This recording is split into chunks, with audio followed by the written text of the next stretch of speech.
Well, hey YouTube, it's MIgardener, and man, am I absolutely excited to come to you guys today. I've had a ton of questions, but first I'd like to answer one question, and it's, are we going to have a good New Year? Of course we are, because you guys are watching me. It's New Year's Eve. I hope everyone has a very great New Year's Eve. I hope everyone's safe on the roads. I also hope everyone is just absolutely having the time of their lives, because that's the way it should be lived. Anyways, I'm going to do a episode really quick. I took a kind of a small vacation, so I do apologize for the lack of updates, but I took a small vacation because I needed one, and before I get back to school I wanted to do something, so I spent vacation with my family and I really did enjoy myself, so I do apologize for the lack of videos. However, I did continue updating the Facebook page a little bit, but you know, every once in a while I just need a little bit of break.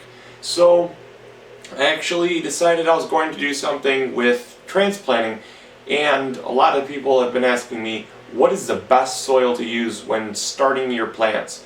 And that kind of tied into what I wanted to do, which was transplanting, because it's a really touchy subject with a lot of people. There's a lot of controversy of whether or not you should go with soilless potting mixture or something that has some compost in it, and this is my opinion. My opinion has no bearing on what you do. You can take my advice or you can leave it, and that is what the miracle of advice is. If you fail at it, you can say, well, maybe he was right. Or if you do good at it, maybe you can say, well, maybe there's more ways than one to do it. And I think that's the miracle of things. So what I'm about to tell you guys has no bearing on what you guys do as a final result or as a final decision. Just maybe take what I have to say to heart, and if not, best of luck to you. I'm telling you what I've done for a couple years now and found absolutely stunning results. And that's with actually using a bagged potting soil. I just use a non-generic type of potting soil. You know, one that might work well is the moisture control for Miracle-Gro. I know a lot of people are like, don't use Miracle-Gro. Well, I've had my run-ins, but you know, I've also had my fair share of good run-ins as well. So to say that it's just the company, don't worry about it. If you use it, great. If you don't, there's lots of stuff out there for you to use. I'll never shun you guys for using Miracle-Gro, and I'll never shun you guys for not. So everyone's happy. It's a win-win situation. Anyways, back to what I was saying. The method that I use is I actually use it's a soilless potting mixture, but it's actually made of kind of like ground up wood chips, similar to like cocoa peat. Cocoa peat I don't prefer to use. It's a great product. I definitely have seen a lot of people use it. It's got a lot of pros, and you know, it doesn't have a whole lot of cons. But I like to kind of take the worry out of gardening, and when you grow in cocoa peat, you have to make sure you fertilize really quickly. So for somebody that's really busy like me, I can't afford to be watching my plants 24/7, each individual one, and say, wow, this one's looking a little bit yellow, I gotta fertilize it, and then run the risk of fertilizing too late and killing it, or fertilizing it and having it be too young and killing it. I like having a soil that has just a little bit of nutrients added to it.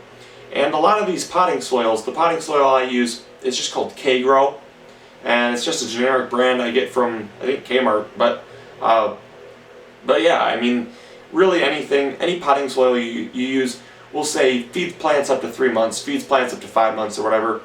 I use that to get started, and I have some in the tote below me. I'm going to bring you guys in close to show you kind of what the texture is and what you're going for when you're going to start your seedlings, because there's an ideal kind of soil makeup that you want, and that leads to a lot of success. It also leads to healthier plants, and it also helps the job, makes it easier on you, so that's really key as well.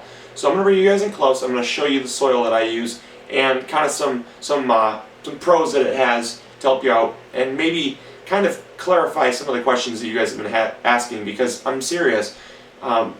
I love answering questions, but I mean, there comes a point where so many people ask the same question where it's like, I wonder if I should just make a video on it so that it's out there. And it's not that I'm lazy, it's just that I guess it must be either a really common question or a fairly big deal to a lot of people to have that many people asking a question. So therefore, I put it on my #1 importance list, and that's why I'm doing it. So come along and I'll show you guys kind of what I'm talking about. Alright, so the soil I use here is what you see in this little pot here. And it's got a mixture of perlite and vermiculite in it, making it pretty loose. But one of the things that actually makes it really loose is the fact that it's made up of a lot of just fine wood chips. And that's really key when you have a soil, because the soil you want to use, it doesn't pack down a whole lot. And when it's wet, you should be able to make just a little bit of a ball, but it never really will make a clump. And that's really key, because when you have your seedlings in here, you want something that the roots can go all the way down and never have to worry about hitting anything. Except for the bottom of the container, obviously, which is when you want to transplant it. But as the plant's growing, you don't want the soil to pack around the roots. And you want it to stay relatively light and fluffy, but you don't want it to stay so fluffy that the roots have nothing to cling on to.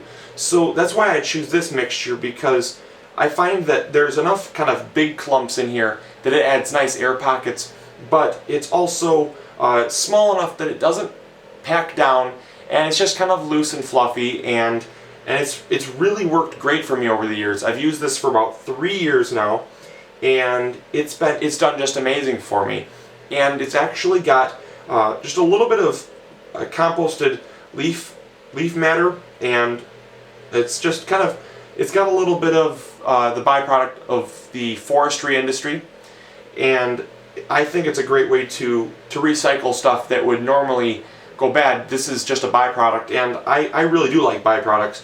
Similar to the byproduct of the coconut industry, they have the cocoa peat. That's great. I just like the fact that this kind of feeds your plants, so if you do forget, you don't have to fertilize the soil medium. It's already got some fertilizer mixed in with it. So hopefully you guys did enjoy this episode, and I hope you guys learned something, and hopefully I cleared up a big question, because I know, gosh, 20, 30 people have been asking me this, and I just decided, hey, I'll bump it up to the to-do list on the filming schedule. I do have a outdoors episode, which is pretty exciting, and it's kind of rare since we're under 3 feet of snow. Well, not really, but small exaggeration. We're under like maybe a foot. But either way, it's going to be really exciting, and I'm pretty pumped to do it. So look forward to that episode, and hopefully everyone has a happy New Year. It is New Year's Eve, so enjoy yourself. Don't get too stressed about gardening. You got a little bit of time. Hopefully, if you're in the northern climates, you got a little bit of time. If you're in the southern climates, you better get yourself in gear, because it's going to be gearing up for you guys pretty soon. And before you know it, I'll be planting my stuff. Just a quick little bit of news before I sign off. I just remembered super quick. Get your seed envelopes in if you have not gotten them in yet. Remember, January 15th is the cutoff, so which means you have 15 more days to send in your envelope. If the envelope comes in later, as long as you send it on the 15th, that's all that matters. If it comes in on 16th, 17th, I'll get it, but I won't have a chance to send it off until the next week when I come home. So that's why it's key to get it into me now, so I can send it off to you now, so there's no wait.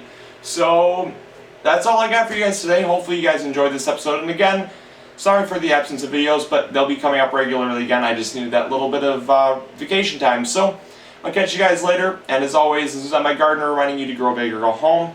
I'll catch you guys later. See ya. Bye.